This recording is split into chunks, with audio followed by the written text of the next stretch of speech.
turn it over to Scott Finn, who will be talking to you about more information, and then we'll open it up and we'll start with the actual program.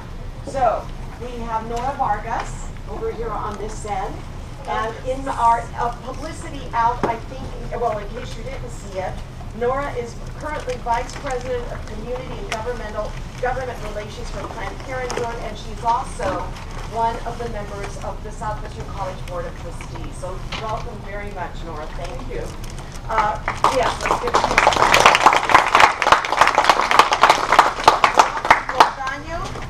attorney specializing in criminal defense, DUI, and estate planning. Thank you, Robert, for being here. We appreciate your presence here. Thank you. Yolanda, Apalategui, Lugo, field representative for 40th District, California State Senator, the Honorable Hueso. Thank you, Yolanda. John Williams went on to graduate from San Diego State's Homeland Security Master's Program, and he was employed with U.S. Investigative Services, and he has a very interesting update since he's left that agency. So he'll give us an update on that. So welcome, all of you. I just want to thank you for coming. My name is Scott Finn. I'm the Career Center Coordinator. There were some handouts in the back. The one with the tan half sheet on top has a website on the bottom that will take you through what can I do with a career in political science. That's why we're all here today. This is what the site looks like. You can scroll down through the site, and there are also some very important links to associations, things that you can join and learn even more about political science.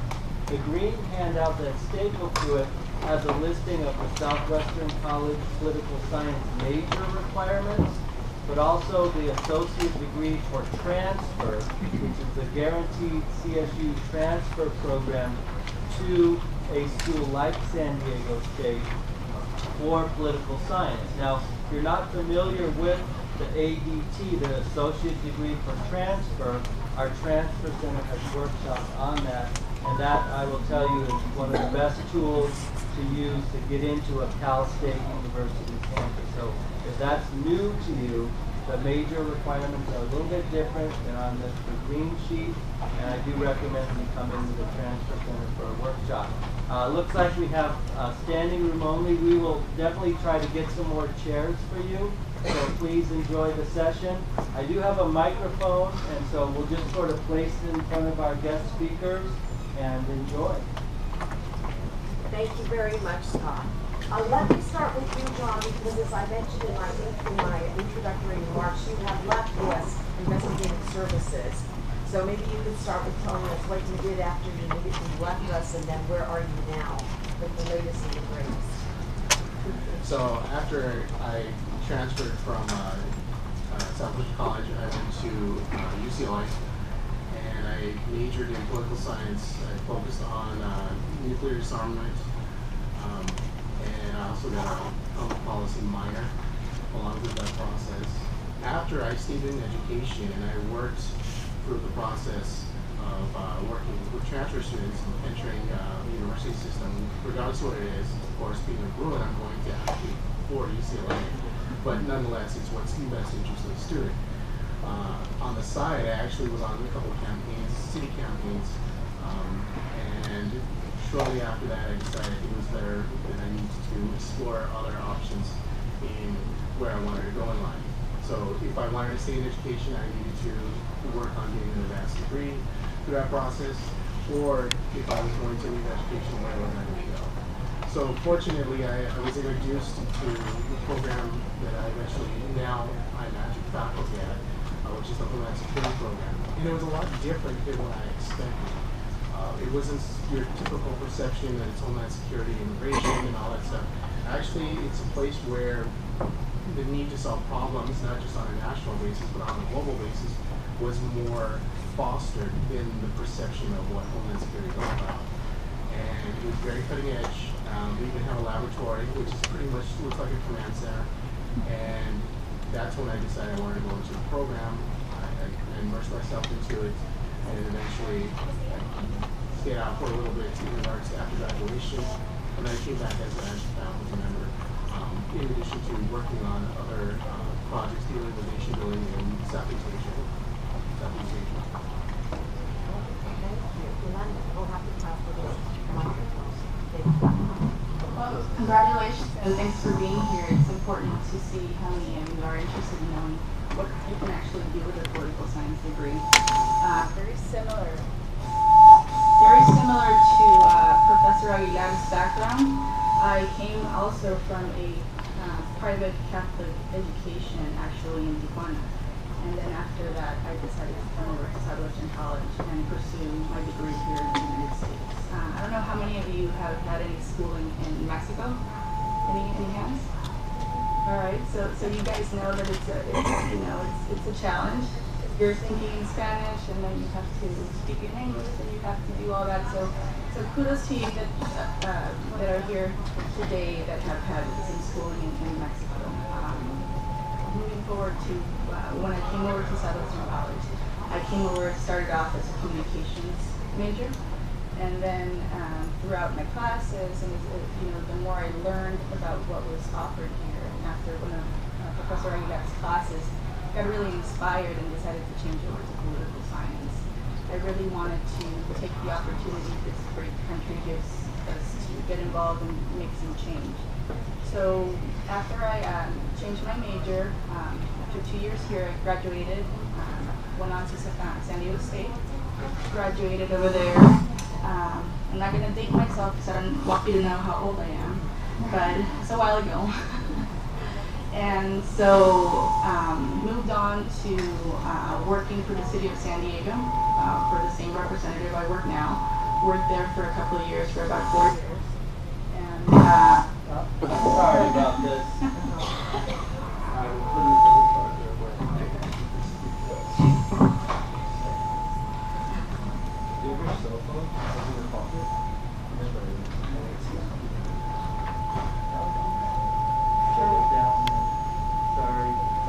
It worked fine when we were empty here. Right.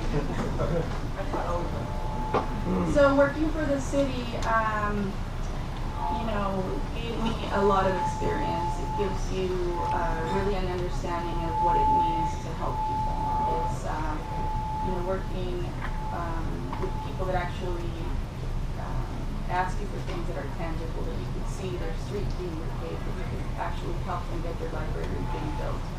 Things like that are very rewarding. So number one, I want to say that if you're planning to use your degree to go into government, to public service, it'll be a very rewarding degree. If you want to go into it to make money, that's the wrong decision. If you're here to do work of the people, and that is very rewarding. You should know that starting off. After doing work for the city, I moved on to work for the state assembly for the same elected official. I've been working for the same elected official for about 8 years now. Now working for the state senate, we do a lot of work and legislation. We work with policy. We change California law, so that also is a very rewarding job. I decided after a couple of years, after not being in school, I went back to pursue my master's degree, and I graduated in May of 2015.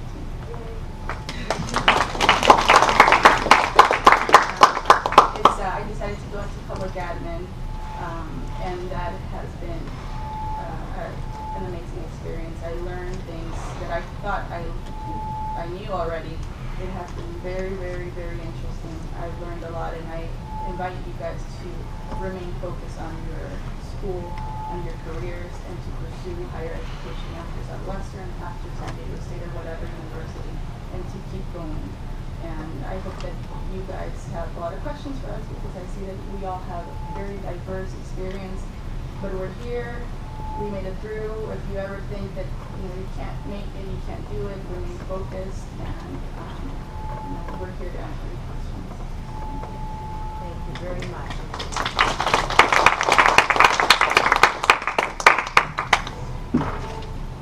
Hello, my name is Robert Montano.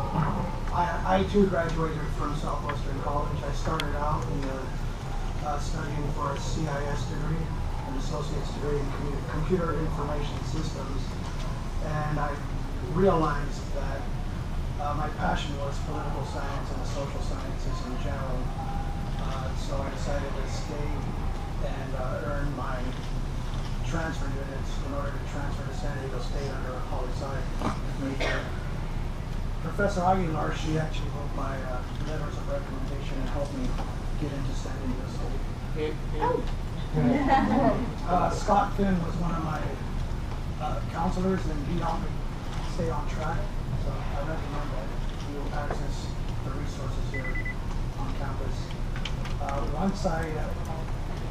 Once I finished with San Diego State, I more or less knew that I wanted to go to law school. I had to choose between getting a master's degree in political science and going to law school, because I knew that I wanted to be a professor of political science at a junior college. So I decided to go to law school because the JD qualifies me to teach at the junior college level, and I figured that I'll go to law school, it'll take 3 years, it'll cost a lot more money, but it will allow me to practice law, which I also enjoy. It has its moments. It also has its issues. It's not for everyone, but I'm pretty sure that each and every one of you here have what it takes to go to law school if you want to do it. But before you do, you really need to do some soul searching, because it's not what you see on TV.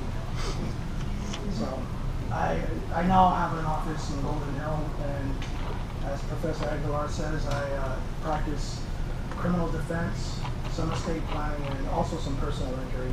I do some immigration, but if you have any questions, feel free. Thank you very much. Can you all hear me? Yeah? All right. So my name is Nora Vargas. Again, thank you, Professor Aguilar. Thank you for having me here. It's such an honor, first and foremost. It's such an honor to serve all of you on the Board of Trustees. You all know what that is, right? Everybody knows. I get to spend your money. No, I'm just kidding. We get the Board of Trustees and I we come together to figure out what are the best way to use the resources for the college to make sure that we're serving you well. So feel free to reach out to me either by email, by phone, by text, whatever you want. Texting is actually better, as Dr. Aguilar. It's easier to get a hold of me that way. But it really is an honor to be here, because I graduated from high school in 1988. I'm a girl from Tijuana, born and raised there. Was very lucky to be able to come to school in the States and then attend Southwestern College. I was a pre-law major because I wanted to be a member of Congress. When I was 9 years old is what I told my mom that's what I was going to do. And then I got really smart and decided that's not what I wanted to do. And but it was Professor Aguilar actually guided me in a different direction in the political science world. And I decided, after a lot of internships, which is, I think, if you take anything from today, remember that internships and who you know is really what's going to open doors for you. And who you know doesn't mean you have to be rich or famous or any of that stuff, but being able to access people who have access to things and resources and opportunities is really what you need as a transfer student and as a new student out in the world in your professional world. So I studied I transferred from being a pre-law student to a poli-sci student, and then I went to the University of San Francisco. And there I realized I was a feminist. I realized that social justice was sort of the things that I really cared about. How do I change the world? How do I go out there and make a difference in my community? How do I make sure that women have access to education and healthcare and things like that? So I fell in love with poli-sci, but at a different level. And that's when, this is how old I am, that's when President Clinton was running for office, and I was a resident alien. I wasn't a U.S. citizen at the time, and I got convinced to work on his campaign. And then I fell in love with campaigns. And so at the time, Senator Boxer and Senator Feinstein were trying to get elected, so I volunteered. Jerry Brown was running for Attorney General. I can't remember what it was. And so I was in San Francisco, in the heart of the progressive movement. It was the most exciting time, I think. And I got really involved, very active, did all sorts of different things, and just thought, oh my God, there's so much I could do. I didn't really know what I could do with this poli-sci degree, because my parents actually kept asking me, what are you doing at community college? Because they didn't understand. My dad went to a four-year university in Mexico, so he thought it was like high school. He didn't really understand what I was doing. He's like, when are you going to transfer? And it took me 3 years to transfer, so I'm a success. And I think that most of us get pressured because, am I transferring soon or not, whatever. But anyway, I did. And I fell in love, I guess, with campaigning, politics, social justice, and I have had, in the last 25 years, I think you can look at my resume, I've been an executive for about 15 years for Planned Parenthood on and off. I became the first Latina vice president in Orange County and San Diego, have done a lot of work. Being an executive is a very good work for the government. I did work for a local congressman in San Diego, Francisco Filner. I worked for him for about 5 years. I then went on to work for President Clinton. I was a political appointee. I came back and I ran the first office of legislative affairs for San Diego State. I also ran the first office of the mayor's office of immigrant affairs. So I've done a lot of firsts, which is not a good thing, but it is a good thing, I guess, to be there and to have this opportunity to really be, use this degree because it has so many. It just taught me, I think, the fundamentals on how to do good research, how to be a critical thinker, how to be a strategist, how to really think outside the box. And I think that's what the poli-sci degree helped me really understand. And through the years and through my experience that I've had, I've been able to polish that and really be active in my community and be able to give back. And so I won't talk for too long, but I do want to share that I did political campaigning. I have been doing political campaigning for about 20 years. I still do it on the side. And that opened up, well, now I actually do it again as my job, but that opened up a lot of doors for me internationally. So I've actually had the opportunity to travel and work in Latin America, in the UK, and across the world around really doing work around civic engagement, getting women elected into office, how do minorities and communities get engaged and involved in communications and public policy and all that good stuff. So I think the poli-sci degree is really what you make of it. It lays down the foundation for really amazing work, and it's up to you to decide what you want to do with it. But there's a lot of opportunities, and if there's anything I can do to help you, I know people say this to you all the time, but trust me, I really mean it. I'm happy to connect you or help you in any way that I can to make sure that I help you as you're moving forward. And I'm happy to answer any questions. Great, thank you all very much. Thank you. Even though you've gone on to do some very different things from each other, there was a common theme I was picking up on, a common thread, and that is to follow your interests, follow your passion. Am I correct? Mm-hmm. And so I really want to make sure to emphasize that with all of you here. You start off maybe sometimes with a very romanticized vision of what you think things are like, and then when it doesn't turn out that way, you've got to keep your options open. You've got to have several things on that list so that if something doesn't work out, you can scratch that out and move on. Would you say that that was true in your case? Yeah, so that you have to remain flexible, be savvy, be smart.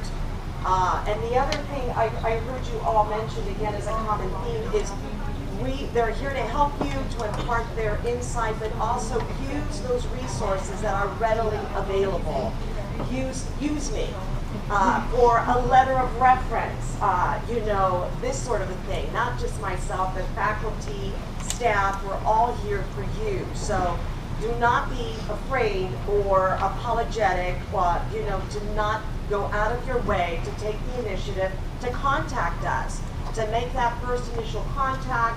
And again, we're willing to do that, but you need to come to us. Sometimes I'm able to see someone in class and say, I think, have you considered this based on your interaction in class? I think you have an interest in this. I always have sort of my radar on, so to speak. But there's nothing like having a student coming to see me, and I think my colleagues will agree, and you're not my colleagues, I hope you all realize that too, that taking the initiative is really, be proactive. And again, don't be afraid, don't be shy. You need to navigate and be smart about how you navigate through everything, okay? I want this to be a very free-flowing kind of interaction. So I now would like to invite any questions that you might have for any one of the particular panelists. Steve. Hello, I'm Steve. Glad you guys came. Oh, by the way, if you could tell us if you're a poli-sci major, pre-law, international relations, or public admin. Are you any of the above? Yeah, I would consider myself poli-sci international relations, even though we don't have that major here, but sure. I have a specific question for you about, because you're a current member of the Board of Governors. If you wanted to, which of the candidates that came here to talk to us about being the next Board of Governor in that position, is there any one of them that you favor? Yes, I'm actually endorsed Yolanda, and her and I went up for the appointment process. I don't know how many of you know when my seat was vacated a year ago. There was a vacancy. This is the second time. So persistence is another part of political science. I'm just going to answer you in not a political way, but just kind of like a aha moment. That persistence is really important in politics, and consistency. And I think for those of you that may or may not know, I actually tried to get appointed to the Board of Trustees when Trustee Peraza got appointed about 3 or 4 years ago, and then when the first seat came up, and I was one of the finalists. Second time around was last year, and Griselda was also one of the folks that was a contender within the group of folks who applied as I did. And she's extremely talented, knows the educational system. You really don't know everything, even when you're on the board. I've been there for a year, but I think she has the negotiation skills, the ganas, the heart that you need to be able to do this work, because this is really hard work. Seems really glamorous when we're out there, trying to make decisions. I'm kidding, that was a joke. And but I'm not a comedian, right? But it's really a lot of hard work because it's a really huge responsibility, and so I take that responsibility, to heart, and so that's why I'm endorsing her. So I think she would be great. My second question. And I go a reporter. I'm just kidding. Sounds like it. It sounds like a reporter. My second question is kind of like for everybody. It's maybe everybody give me a little bit, because I'm looking for those several options so I can have multiple things to look at. I want my political science, my endeavors in that to take me abroad in some shape, form, or fashion. I want to be ambassador or ambassador assistant, political analyst for international relations, something like that.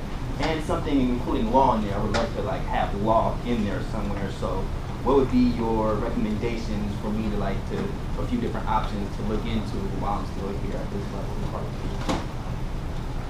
I might be able to answer that for you, Steve. And this serves as a good heads up. Every spring, I invite the diplomat in residence at UCLA. This is a career foreign service officer with the State Department. He's on the road eventually to retiring, and they like to cycle them back to the States to get reacclimated after having given them several assignments abroad. So that will be something that I will be putting out. So if you are a declared poli-sci major, if you're a declared public admin major, we now have a contact sign-in sheet, by the way. If you would like to receive that upcoming email, just be aware that I will be scheduling that current diplomat in residence to come down again for the spring semester. That happens every spring. So my best advice would be for any of you who are thinking perhaps of doing something abroad related to the State Department, please use their website. It's chock full of information. And so that could be one good start, a good beginning there. They also have sample questions of the exam, because in order to join the State Department, the Foreign Service, there is a very rigorous both screening process and examination process. I believe it's like a 2-part exam, if I remember correctly. So you can go ahead and log on to the State Department website and start looking at what they, what they have on there. They do have internship opportunities and fellowship opportunities for those who have a graduate degree. I will tell you right now, one of my former students did apply for one of the internships, and those internships are with the State Department back in Washington, D.C., or abroad at some U.S. embassy or U.S. consulate abroad. It is very highly competitive. And I will tell you that when I did that internship with the U.S. consulate in Tijuana, I could sleep well at night knowing that they are so sharp at what they do. The State Department draws some of the smartest people I've ever encountered. They're so extremely professional, and I can tell you with no hesitation, we are being represented very well all around the world by these members of the State Department. So What they're looking for are individuals who have a great appreciation for other cultures. Hopefully you speak several languages. If you already speak Arabic, Farsi, for instance, Russian, Mandarin, those are in very high demand. And I would suggest anyone who is thinking about taking, or with the eventual goal of joining the Foreign Service, learn as many languages. It's not required, by the way. We will give you training depending on where you're being sent to, but it certainly would be helpful. If you are a veteran, you will be higher on the start salary scale because they'll take your military experience into consideration. Great benefits, health, medical, not just for you, but your spouse, your children. Now that's all the great stuff. Here's the downside. You're not going to be living in one place for very long. So, like anybody in the military, if you are a product of a military family, you are going to have to uproot. And no, you're not going to go to Paris. And no, you're not going to go to the Port of St. James. Okay, everybody wants to be in Paris. No, that's not where you start. You start way at the bottom of the list. Okay, and yes, you will be going to a developing world country. Trust me. Okay, then as you get up in the ranks, then, and you bid for these.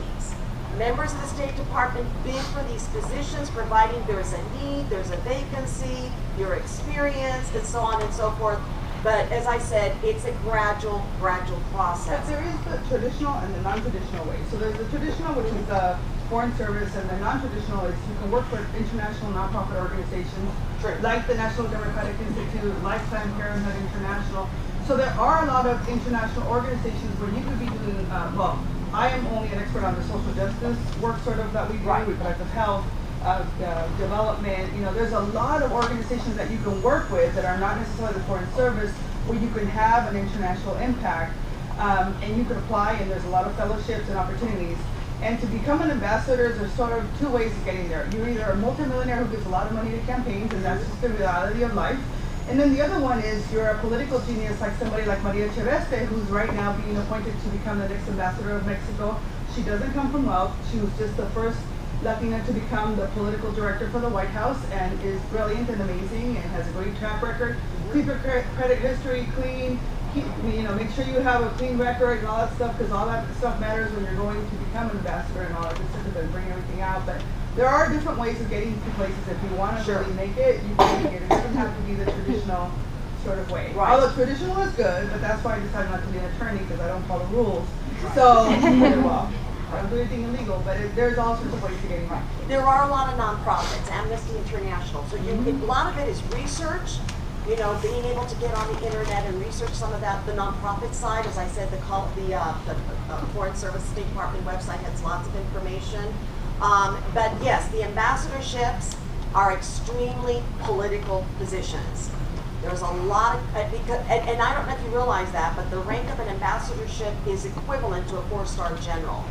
Okay, so you are the cream of the crop, so to speak, and it's highly political and very competitive. The State Department is doing a much better job at recruiting women, people from all walks of life. Okay, so that's a good thing, that they're really trying to reach out. So I would invite you to join me again in the spring when the diplomat in residence comes to talk more specifically about that. Any other questions? Yes. Yolanda. I'm pregnant and I'm highly considering a major in political science. And it's kind of a personal question, but what was your biggest challenge while pursuing your career? And along the way, what was one of your biggest sacrifices while you pursued that career? For me or for you? Wait, she's Nora. I'm Nora, and that's Nora. Oh, Nora, sorry. We're both in the same though. What was the biggest obstacle? Thinking that I could do whatever I wanted. So I've never really felt like I can't do things. Having so many options has been sort of interesting to me, because I've actually moved a lot and I've had a lot of different opportunities. I think I made a lot of sacrifices. My family, I was away from them for a long time. I lived in DC, I lived in Los Angeles, I lived all sorts of San Francisco, all sorts of different places. But the benefits of the work that I do and the opportunity to help other people has been truly rewarding, and I wouldn't change it for anything in the world. So English is my second language. And so that's been another one, trying to make sure that I don't have an echo anymore. I think that's been the other challenge, making sure that I am the best writer, you know, that kind of stuff, putting that much pressure on myself. And being the first at a lot has been tough, because again, I always thought that I could do whatever I wanted, and then when you get there to institutions that are not used to having people who look like me or who are very young. I was very young when I first became an executive. I was 27 years old. So there's been a lot of challenges, but I have taken them all as opportunities, and my goal now that I'm a wise old woman is to give back to my community. In fact, I'm turning 43 in 2 weeks, and so I'm really excited about being old. And I think I try to make sure that I give back to my community as much as I can.